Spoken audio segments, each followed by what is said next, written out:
কালকে এক আন্টি আমাকে জিজ্ঞেস করে কোন ক্লাসে পড়ো। তো আমি বলছি যে নার্সিং কমপ্লিট, জব করি। তো বলতেছে কত বেতন পাও? বললাম যে পাই। পরে আমি ভাবলাম যে আমি ওটা জিজ্ঞেস করি, মানে আমার ব্যাপারে জিজ্ঞেস করে, তো আমি ওটা জিজ্ঞেস করি। তো আমি বলছি আপনি কে, আপনি কি করেন? তো ওই আন্টি আমারে বলল আমি বাসায় কাজ করি। পরে বললাম বাসায় কাজ করেন? তো কয় বাসায় কাজ করেন? তো বলতেছে 2 বাসায় কাজ করি। পরে বললাম আচ্ছা তাহলে আপনারে কত করে দেয়?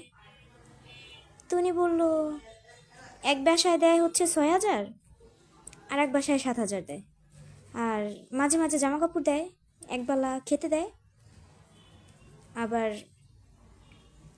তেল দেয়, মাথায় নেওয়ার যে তেল সাবান সেটাও দেয়। পরে আমার কথা শুনে আমি চুপ, মানে কি বলবো। তখন আমার হঠাৎ মনে পড়লো যে এসএসসি কমপ্লিট করার পর, ইন্টার কমপ্লিট করার পর, 3 বছর নার্সিং কোর্স কমপ্লিট করার পর, 6 মাসের ইন্টার্নি করার পর, মানে আমাদের যে সার্কুলার দেয় তোমার হচ্ছে রেজিস্টার্ড নার্স হওয়া লাগবে। আচ্ছা ঠিক আছে, বেতনের ঘরে যেয়ে দেখবেন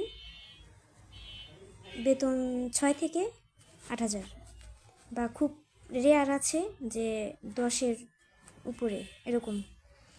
পরে আমি ভাবতেছি যে এই যে পড়াশোনা করলাম,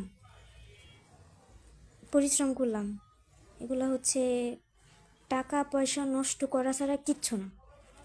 তো এখন যারা নার্সিং আসার জন্য খুব লাফালাফি করো, দয়া করে একটু ডিটেলস ঘাটাঘাটি করে তারপরে আসবা।